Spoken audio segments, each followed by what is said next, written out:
नमस्कार दोस्तों, current affair की क्लास हम देख रहे हैं और ये जो क्लास है वो आपके सभी एग्ज़ाम, चाहे आरपीएससी का हो, आरएसएम एसएसबी का हो या फिर कोई सेंट्रल लेवल का एग्ज़ाम हो, सभी के लिए उपयोगी है। हम आर्थिक परिदृश्य देखेंगे, वैज्ञानिक और अंतरिक्ष परिदृश्य देखेंगे, उसके अलावा खेल जगत है और पुरस्कार। तो मई महीने का जो है करंट अफेयर हम कर रहे थे, उसका ये पार्ट 2 है। तो आर्थिक परिदृश्य में विदेश व्यापार नीति जो है ये सरकार ने जारी की है, नई नीति जो है वो जारी की है 2023 में।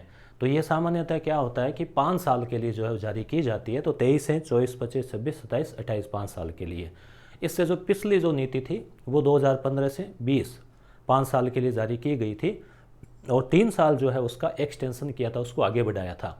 और विदेश व्यापार नीति नाम से ही आप इसका अर्थ निकाल सकते हैं कि विदेश का जो व्यापार है, तो पहली बात कि निर्यात ज़्यादा हो, आयात कम हो, व्यापार जो घाटा है तो वो कम हो। और उसके अलावा जैसे आजकल आप देख सकते हैं कि स्टार्टअप है, फिर एमएसएमई है, इन सब की वृद्धि हो और कुछ और जो योजनाएं हैं उन सब के बारे में।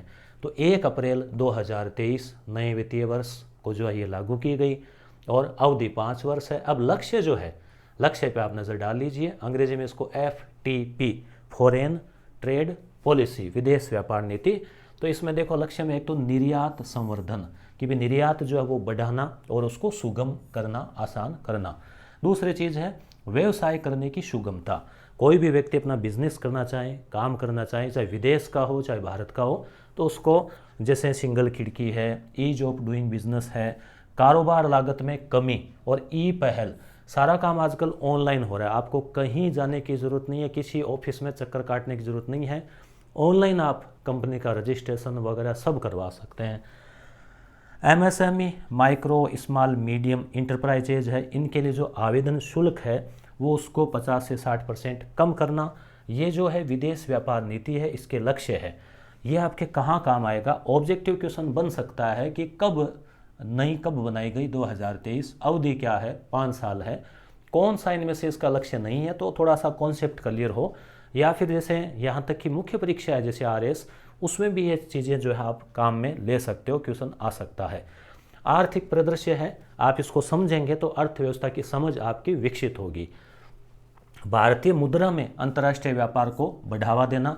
कुछ देशों ने भारतीय रुपए में, अभी हम आगे पढ़ेंगे, जैसे मलेशिया है, वहाँ पर व्यापार की स्वीकृति मिल रही है। तो डॉलर की तरह ही भारतीय जो मुद्रा है, रुपया है, उसकी भी अंतर्राष्ट्रीय स्तर पर एक अलग पहचान बन रही है। कुछ शहर है जिनको निर्यात उत्कृष्टता शहर बनाया गया है, जिसमें 39 तो पहले थे, 4 अभी और घोषणा की है। तो 39 और 4 43, ठीक है। तो इन शहरों को नयों वालों में वाराणसी तो अब हर चीज़ में नाम आ ही रहा है। जैसे G20 की कृषि जो प्रमुखों की बैठक हुई वाराणसी में हुई, तो फरीदाबाद, मुरादाबाद और मिर्ज़ापुर 4 नए शहर हैं और 39 पहले के हैं।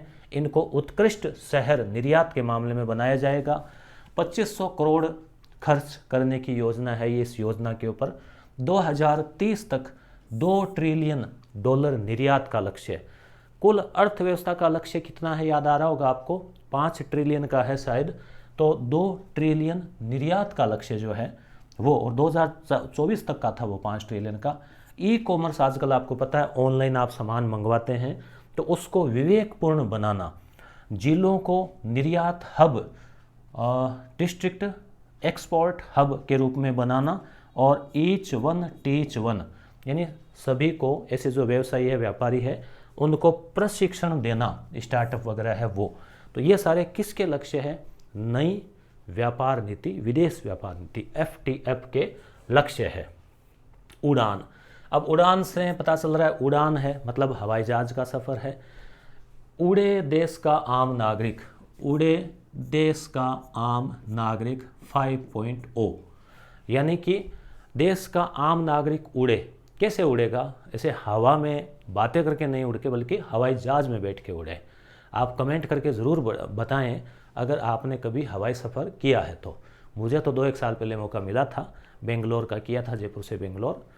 तो आप भी इसका अनुभव लिया है क्या? तो आम नागरिक कैसे उड़ सकता है? एक तो हवाई यात्रा सस्ती हो, और एक उपलब्ध हो, मतलब दूर दराज के क्षेत्रों में। इसका फ़ायदा भी होता है, सुरक्षा की दृष्टि से भी अगर कुछ हवाई पट्टियाँ वगैरह बनी हो तो फ़ायदा भी होगा। तो उड़े देश का आम नागरिक, ये तो उड़ान का नाम है। 5.0 यानी 5वीं ये इसका चरण है। और दूर दराज के इलाकों में हवाई कनेक्टिविटी और संपर्क स्थापित करना। 20 से लेकर 80 सीटें और 80 प्लस सीटें, 2 श्रेणियों के हवाई जहाज इसमें होंगे। 600 किलोमीटर की सीमा जो इसमें अधिकतम रखी गई है उड़ान के लिए, और पूर्व निर्धारित रूट नहीं होगा। एक रूट पर एक ही बार एक एयरलाइन जाएगा, क्योंकि सभी एक पे जाएंगे इतना फिर कंपटीशन बढ़ जाएगा। तो जो कुछ भी रहा इसमें आपको उड़ान का नाम ज़रूर आपको याद रखना है। कुछ और फैक्ट देख लें। वर्ष 2022-23 में भारत का कुल निर्यात 770 अरब यूएस यानी अमेरिकी डॉलर रहा। 770 अरब। यूएसए की विमानन सुरक्षा नियामक एक कंपनी है, कोई संस्थान, उसके अनुसार सुरक्षा की दृष्टि से विमानन सुरक्षा मूल्यांकन यानी हवाई जहाज का सफ़र वगैरह कितना सुरक्षित है और है, उसके मामले में भारत का श्रेणी फर्स्ट में जो दर्जा था वो बरकरार है। भारत और मलेशिया, याद रखना, भारत और मलेशिया के बीच में भारतीय मुद्रा में यानी रुपए में व्यापार करने का समझौता हुआ है। वोस्ट्रो खाता जो है वो खोला गया है। तो किस देश के साथ में हाल ही में पूछें तो मलेशिया आपको याद रखना है। अब आती है बात नवरत्न कंपनियों की। नवरत्न का नाम आता है तो या तो आप जैसे कोई दोस्त वगैरह का नाम याद आता है, या फिर नवरत्न ठंडा ठंडा कूल तेल का नाम याद आता है। नवरत्न में क्या है कि 9 बड़ी कंपनियां थी, अब उनकी संख्या बढ़ती जा रही है, अब 13 हो गई है। तो नवरत्न 13, ठीक है, 13 याद रखना है ना, 13 नवरत्न। अब ये क्या है, इसके लिए शर्तें और इनका फ़ायदा क्या है। तो पहली बात, जो मिनी रत्न है वही नवरत्न होगी। पिछले 5 साल का उसका रिकॉर्ड भी देखा जाता है, उसका टर्नओवर भी देखा जाता है, उसकी रेटिंग देखी जाती है। और फ़ायदा ये है तो ये सरकारी कंपनियाँ, सरकारी का मतलब सार्वजनिक, पब्लिक सेक्टर या सरकारी सार्वजनिक एक ही बात है। तो ये बड़ी कंपनियां हैं और ये खुद बिना सरकार की अनुमति के इनको इतनी आज़ादी है, मतलब इनके डायरेक्टर्स वगैरह को, और 4 स्वतंत्र डायरेक्टर होते हैं। तो इसमें क्या है कि ये 1000 करोड़ तक का निवेश बिना कोई अनुमति की स्वयं अपने विवेक से भी कर सकते हैं। तो नवरत्न कंपनियां कुल कितनी हो गई है? 13। 13वीं कौन सी है जो भी हाल ही में बनी है? रेल विकास निगम। रेल विकास निगम क्या है? रेलवे मंत्रालय के अधीन एक सरकारी कंपनी है, ठीक है। और सार्वजनिक यानी सरकारी पब्लिक सेक्टर।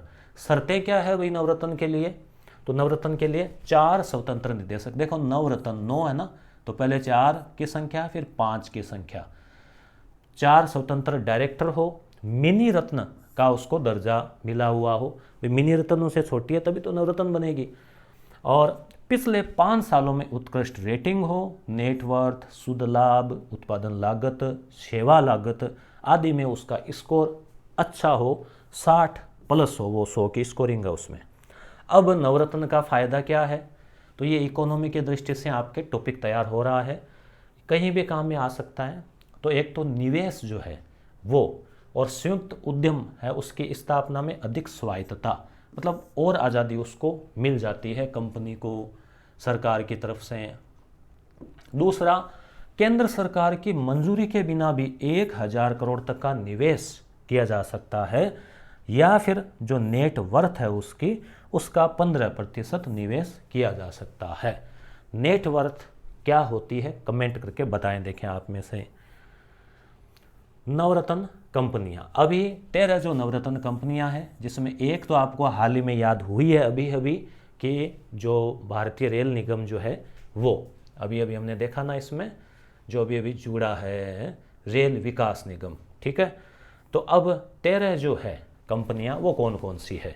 तो इसमें एक तो भारतीय नौवहन, एक इस्पात, एक खनिज, एक भवन। तो देखो भवन बनाते हैं, खनिज चाहिए, इस्पात चाहिए, नौवहन, एल्यूमिनियम, ऐसे थोड़े नाम दिमाग में रखें।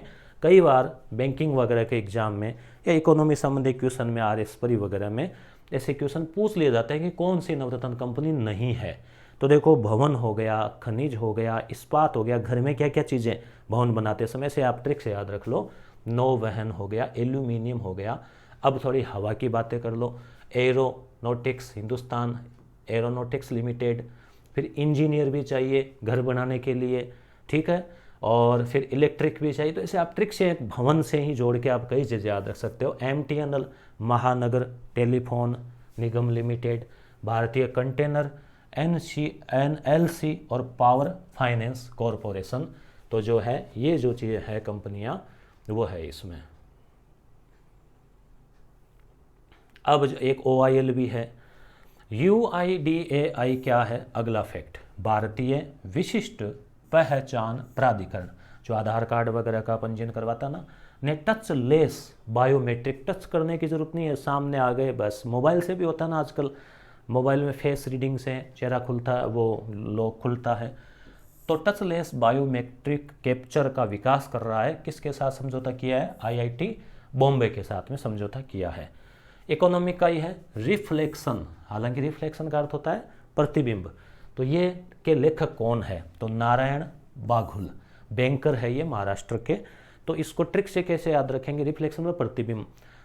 आप देखते हो नारायण, जो नारद जी है वो करते हैं नारायण नारायण, तो सामने वाले बोलते हैं नारायण नारायण। तो प्रतिबिंब जैसे आप ट्रिक से याद रख लेना, रिफ्लेक्शन, नारायण बाघुल, ठीक है। चैनल पर नए हैं तो सब्सक्राइब करें। एक बार आप प्ले स्टोर से यस गुरु ऐप भी ज़रूर डाउनलोड करें, अच्छी टेस्ट सीरीज के लिए और कला संस्कृति आदि कोर्सेज के लिए। अब आता है अंतरिक्ष और रक्षा प्रौद्योगिकी। अंतरिक्ष और रक्षा प्रौद्योगिकी हम बात करें तो इसमें कुछ कोई नए जो उपग्रह वगैरह भेजे हैं और भेजे हैं। तो आजकल क्या है कि अब इसरो जो है इतना विकास कर लिया है कि खुद के अलावा दूसरे देशों के भी उपग्रह भेज रहा है। दूसरे देश को ये फ़ायदा होता है कि भाई उसको अपना टेक्निक नहीं है उनके पास, उनको खर्चा नहीं लगाना पड़ता। दूसरा ये होता है कि जैसे भारत को भी इनकम हो जाती है इनसे, इनका जो है खर्चा वगैरह जो है वो निकाल लेता है। तो हाल ही में सिंगापुर के 2 उपग्रह लॉन्च किए हैं, सैटेलाइट, ठीक है। कहाँ से? आंध्र प्रदेश में श्रीहरिकोटा में सतीश धवन अंतरिक्ष केंद्र। याद रखें कि इसमें क्या है कि पूछ लेते हैं कई बार कि भी सतीश धवन कहाँ है? हरिकोटा में। हरिकोटा कहाँ? आंध्र प्रदेश में। वहाँ से सिंगापुर के 2 उपग्रह। तो देखो सिंगापुर को याद रख लो कि 2 सींग, ठीक है। तो आपको जैसे 2 सींग होते हैं ना ऐसे, ठीक है। तो सिंगापुर के 2 सैटेलाइट लॉन्च किए हैं और एक का नाम है टेल EOS और लुमी लाइट 4। पूछा जा सकता है कि हाल ही में ये उपग्रह किस देश के छोड़े हैं इसरो ने? तो सिंगापुर के। और किस यान से छोड़े हैं, कई बार ये भी पूछ लिया जाता है। तो polar satellite launch vehicle C-55। 55 मतलब दोनों हाथों में 5 और 5 55 हो गया ना, तो दोनों सींगों को पकड़ लिया, ठीक है। तो ऐसे आपको याद रह जाएगा, दोनों हाथों से सींगों को पकड़ लिया, ठीक है। तो ये हो गए मतलब 55, 5 अंगुलियों से पकड़ लिया, ठीक है। और सिंगापुर के 2 उपग्रह स्पेशली C-55 से छोड़े हैं, ठीक है। शानदार ट्रिक बैठी है ना। NSIL क्या है? New space India limited. ISRO के अंडर में ही ये एक नई एजेंसी है। तो ये क्या है? इसके द्वारा प्रक्षेपण किया जाता है। अब है आर्टेमिस सेकंड। ये क्या है भाई? तो ये चंद्रयान है, आर्टेमिस सेकंड। कौन सा देश भेजेगा? अमेरिका, नासा भेजेगा। नासा की फुल फॉर्म भी आपको ध्यान में होनी चाहिए, national aeronautics and space administration है। ए का मतलब एजेंसी नहीं है, एडमिनिस्ट्रेशन है, प्रशासन है। तो इसके द्वारा 4 यात्रियों को, अभियान का नाम है सेकंड, यात्री है 4, 2 दूनी 4, ठीक है। यात्रियों को चंद्रमा पर भेजा जाएगा। अमेरिका ने चंद्रमा पर 1969 में भेजा था, नील आर्मस्ट्रांग को और एल्विन एल्ड्रिन उनको। तो चंद्रमा पर आर्टेमिस सेकंड के साथ भेजा जाएगा। 2024-25 तक का प्लान है। RLV क्या है? Reusable launch vehicle. क्या होता है कि जैसे अंतरिक्ष में भेजते हैं रॉकेट के साथ में उपग्रह को बांध के, तो वो रॉकेट जो है यानी जो लॉन्च व्हीकल है वो जाके फिर नष्ट हो जाता है, वापस गिर जाता है उसका। जैसे पटाखा रॉकेट छोड़ते हैं ना, वो दोबारा काम नहीं आते ना। अब क्या है कि इसरो ने ऐसा रॉकेट बना लिया है लॉन्च व्हीकल, जो जाएगा उपग्रह को छोड़ के वापस आ जाएगा पैराशूट वगैरह से धीरे धीरे धीरे। ऐसा प्रयोग अमेरिका में एलन मस्क की कंपनी स्पेसएक्स ने सबसे पहले किया और ऐसा परीक्षण कर रखा है। तो इसरो ने भी कर लिया है कि भेजकर वापस धरती पर आ जाएगा और उसको दोबारा काम में ले सकेंगे। बोलो कितनी टेक्नोलॉजी हो गई है ना, किसी ने सोचा भी नहीं होगा आज से कई सालों पहले कि ऐसा होगा क्या। ओफेक, ओफेक 13, ओफेक, इसको ओफेक ऐसे लग लो ओ फेंक, कई लोग फेंकते ना गप्पे बड़ी बड़ी, फिर वो ऐसे कहता है तुम फेंको मैं समेट रहा हूँ। ऐसे छोटे थे तो मजाक किया करते थे कि समेट रहे हैं, लच्छी बनाते हैं ना ऐसे मांझे के कि फेंक रहा है समेट रहा है। तो कोई ज़्यादा फेंकता है ना तो उसकी जासूसी करनी पड़ती है कि भाई ये सच है कि झूठ है, चलो देखते हैं, जासूसी करते हैं। तो ओ फेंक 13 क्या है, जासूसी उपग्रह है। अब जासूसी का नाम आता है तो किस देश का, भी रूस, इजराइल, यही आगे हैं। तो इजराइल ने अपना नया जासूसी उपग्रह ओफेक 13, ठीक है, लॉन्च किया है। एक इसने सॉफ्टवेयर भी था जो चर्चा में रहा था, नाम याद आ रहा क्या आपको, पेगासस, वो भी इसी का था। अब बात कर लेते हैं खेल जगत की। खेल से संबंधित जो मुझे इम्पोर्टेंट लगा वो चीज़ें आपके लिए रखी है, और मुख्यतः क्रोनोलॉजी जो है उसका रिवीजन मैं आपको करवा रहा हूँ, क्योंकि शानदार पत्रिका है, आप ज़रूर उसका अध्ययन करते होंगे, करना चाहिए। तो हरमनप्रीत कौर कौन है, तो खेल जगत है तो खिलाड़ी है, किस खेल की, क्रिकेट की है। क्या हुआ इनका, क्यों नाम आया, विजडन पत्रिका है क्रिकेट की, जैसे क्रिकेट की बाइबिल कहते हैं, उसके मुख्य पृष्ठ पर, यानी उसने 5 जो वार्षिकांक जो 5 क्रिकेटर चुने हैं उसमें इनका नाम आया है। तो प्रसिद्ध महिला क्रिकेटर है और विजडन ने अपने वार्षिकांक में इनको शामिल किया, तो एक गौरव की बात है। तीरंदाजी, तीरंदाजी जो है उसका आयोजन कहाँ हुआ, कौन विजेता उसमें स्वर्ण पदक लिया, तो आयोजन हुआ तुर्की के अंताल्या में। पहला स्थान भारत का अमेरिका का रहा, दूसरा स्थान भारत का रहा। ज्योति सुरेखा स्वर्ण पदक विजेता है। अब कैसे आसानी से याद रहेगा, जैसे ये बना लेते हैं हम एक दीपक, दीपावली वगैरह बनाते हैं ना ऐसे, और ये है इसकी ज्योति, ठीक है, दीपक की, और यहाँ पे जो है तीर चला रहे हैं। ज्योति सुरेखा किस खेल की प्रसिद्ध खिलाड़ी है, तो जो है आपको याद रह जाएगा तीरंदाजी, ठीक है। तो अब यहाँ पे क्या है, ज्योति ने तीर से निशाना लगाया है, तीर लगाया है, ठीक है, और फिर तालियां बजने लग गई, ठीक है। और कई बार तीरंदाजी ऐसे, इसका ऐसे विषय संधि विच्छेद करते हैं, लगता है तीर लगाते अंदाजे से, ऐसा नहीं है कि अंदाजे से तीर लगा रहे हैं, वो तो तुक्के लगाते हैं कई बार परीक्षा में अंदाजे से, है ना। तो तीरंदाजी मतलब तीर से निशाने लगाते हैं। तो ज्योति सुरेखा ने जो है तीरंदाजी में भाग लिया, ठीक है। अब हम बात करते हैं आगे एशियाई कुश्ती चैंपियन। अब बात आ जाती है कुश्ती की। एशिया महाद्वीप के देशों का यह आयोजन हुआ, तो एशिया में ही हुआ। एशिया के कौन से देश में, कैसे कुश्ती, कैसे कजाकिस्तान, ठीक है, कजाकिस्तान में अस्ताना में पहला स्थान कजाकिस्तान का रहा। भारत का 7वां स्थान रहा। भारत के अमन सहरावत ने स्वर्ण पदक जीता, अमन ने, अमन चैन, है ना। और अंतिम पंगाल निशा दहिया, इन्होंने रजत पदक जीता। मियामी ओपन टेनिस, तो ये टेनिस के क्षेत्र में होता है। टेनिस एक लॉन टेनिस, एक टेबल टेनिस, तो ये लॉन टेनिस है, वो टेबल वाला नहीं है, टीटी नहीं है। तो पुरुष वर्ग में डानिल मेदवेदेव रूस के हैं, रुक नहीं है, रूस है। ये इसलिए नाम याद रखने आपको कि आगे भी काम आ सकते हैं ये, जैसे जब हम जो विंबलडन वगैरह पढ़ते हैं उस समय भी नाम सुने हुए हो। महिला एकल जीता पेत्रा क्वितोवा ने, ये चेक गणराज्य की है। तो मियामी ओपन का आप ऐसे याद रख सकते हैं, महिला में है पेत्रा, पुरुषों में है डानिल, तो ऐसे याद रख लो पेड़ा, ठीक है। पेड़ा चिड़ावा के प्रसिद्ध है ना, खाए होंगे आपने। तो पेड़ा स्वाद लगते हैं तो कहते हैं यामी लगते हैं, बच्चे कहते हैं ना यामी, शानदार, है ना। तो पेड़ा यामी, मियामी, पेड़ा, पे से पेत्रा, डा से डानिल, है ना, डा से डाकी मत याद रख लेना, ठीक है। अब है प्रियांशु राजावत, बैडमिंटन खिलाड़ी, ठीक है। तो बैडमिंटन खिलाड़ी है। थॉमस कप किस में होता है, बैडमिंटन में होता है, ठीक है। रणजी ट्रॉफी में अभी हाल ही में इनामी राशि बढ़ा दी गई है, 2 करोड़ से बढ़ाकर कितनी कर दी गई है, 5 करोड़ जो है वो कर दी गई है। याद रखना, महाराणा प्रताप पुरस्कार अब क्वेश्चन पूछा गया था तो ये पूछा जा सकता है। रणजी ट्रॉफी राज्य स्तर पे होती है, 5 करोड़ टीम को मिलते हैं। रणजी ट्रॉफी, ईरानी ट्रॉफी, दलीप ट्रॉफी पूछा जा सकता है किस खेल से संबंधित है, तो क्रिकेट से संबंधित है। विजय हजारे, देवधर ट्रॉफी, सैयद मुश्ताक ट्रॉफी भी क्रिकेट से संबंधित है। उसके अलावा फीफा यानी फुटबॉल का अंडर-20 विश्व कप जो है 2023 में कहाँ होगा, अर्जेंटीना में होगा। पिछली बार का ये प्ले रहा हुआ है, मतलब विजेता रहा हुआ है ये टीम अर्जेंटीना की।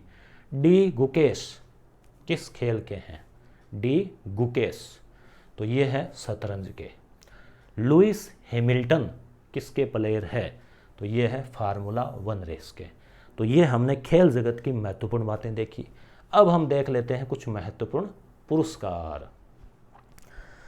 पुरस्कार की बात करें तो CR राव, ये सांख्यिकी स्टैटिस्टिक्स है ना, स्टैटिस्टिक्स अजीब सा थोड़ा सा स्पेलिंग है। तो सी मतलब कल्याणपुरी राधा कृष्ण राव भारतीय अमेरिकी गणितज्ञ है और सांख्यिकी विशेषज्ञ है। सांख्यिकीज्ञ, तो इनको सांख्यिकी के मामले में, सांख्यिकी मतलब जो आंकड़े वगैरह तैयार करते हैं, तो इससे भी फायदा मिलता है। तो 2023 का अंतर्राष्ट्रीय पुरस्कार दिया गया है। याद रखना आप CR राव को। भारत सरकार के द्वारा भी राव को आप सोचिए 1968 में पद्म भूषण, 2001 में पद्म विभूषण और अब 2023 में अंतर्राष्ट्रीय पुरस्कार सांख्यिकी का। सोचिए कितने लंबे समय से 50 सालों से इस क्षेत्र में जो है काम कर रहे हैं, तभी शीर्ष पे पहुंचते हैं। फेमिना मिस इंडिया, तो ये जो है दोस्तों ये है कोटा की नंदिनी गुप्ता है, 19 वर्ष की है। और मिस इंडिया वर्ल्ड यानी इंडिया की प्रतियोगिता हुई, उसमें मिस इंडिया वर्ल्ड ये चुनी गई है।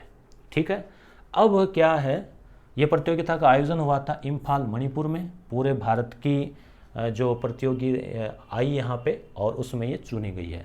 अब नंदिनी जो है ना, वो मिस वर्ल्ड की जो प्रतियोगिता होगी ना 2024 में, उसमें फिर यही जाएगी, अब भारत का प्रतिनिधित्व करेगी और हो सकता है कि मिस वर्ल्ड का खिताब भी ले आए। लता दीनानाथ मंगेशकर पुरस्कार, लता मंगेशकर आप जानते हैं, तो दीनानाथ फाउंडेशन ट्रस्ट है जो कि पुरस्कार देता है, देना शुरू किया है। पहला पुरस्कार पिछले साल मोदी जी, भारत के प्रधानमंत्री मोदी जी को, आप सोचेंगे ये तो कोई गाने से संबंधित होगा, ऐसा नहीं है। समाज के लिए, देश के लिए कोई योगदान हो तो उसमें दिया जा सकता है। इस बार का मिला है आशा भोसले को, जो कि लता जी की बहनी है, तो इनको मिला है रेमन मैग्सेसे पुरस्कार। अंतर्राष्ट्रीय पुरस्कार है, एशिया महाद्वीप का ही है मेरे ख्याल से शायद। और इसमें क्या है कि ये अरविंद केजरीवाल को भी मिला हुआ है बहुत टाइम पहले, तो ये अभी मिला है 2023 का तिब्बती आध्यात्मिक गुरु दलाई लामा, जो कि काफ़ी उम्रदराज है, शायद 90 के आसपास होंगे, 90 से ऊपर भी है, तो इनको ये पुरस्कार दिया गया है। अब यहाँ एक बात स्पेशल थी कि यह पुरस्कार दलाई लामा को वर्ष 1959 जब उन्होंने तिब्बत छोड़ के भारत में हिमाचल में धर्मशाला नामक स्थान पर आए थे, 1959 वाली साल, उस साल के लिए अब दिया गया है। अब आप भी सोचेंगे, मैंने भी सोचा, पर जो भी है अपने को जीके के हिसाब से ये चीज़ें याद रखनी है। अब देखो, रिवीजन किए बगैर आप जाना मत, ठीक है। रिवीजन किए बगैर फिर क्या है, ये चीज़ें बिखरी हुई है, अब हम इनको थोड़ा समेटते हैं ना। वैसे नहीं समेटना है कि मैं फेंक रहा हूँ और आप समेटो, रिवीजन कर रहे हैं हम, ठीक है। तो देखो, विदेश व्यापार नीति 2015 से 20 5 साल के लिए, अब 23 में नई आ गई है 1 अप्रैल को, और इसके जो लक्ष्य हैं वो यही है, निर्यात को बढ़ाना, सुगम करना, ई-कॉमर्स वगैरह वगैरह, ठीक है। कारोबार 5 साल अवधि के लिए, MSME वगैरह। ये शहर 4 याद रख लेना, वाराणसी, फरीदाबाद, मुरादाबाद, मिर्ज़ापुर, ठीक है। 2 ट्रिलियन का लक्ष्य है।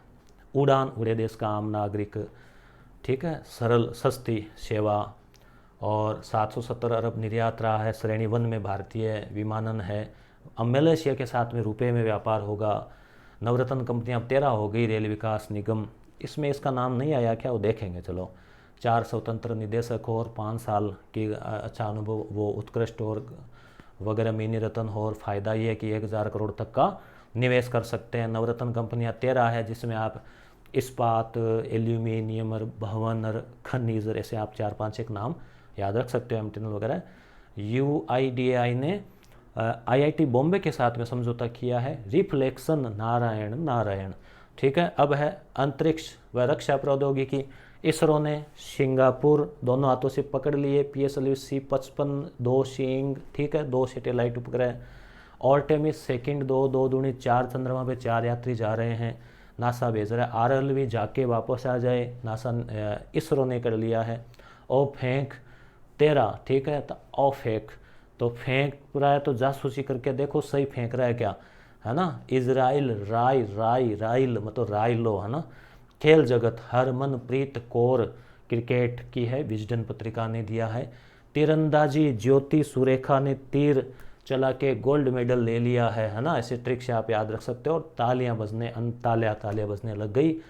ऐसे कुश्ती कजाकिस्तान अमन, ठीक है, अंतिम और निसाबी रजत पदक में। कई बार ऐसे पूछ सकते हैं कि भाई इनका संबंध किस खेल से है।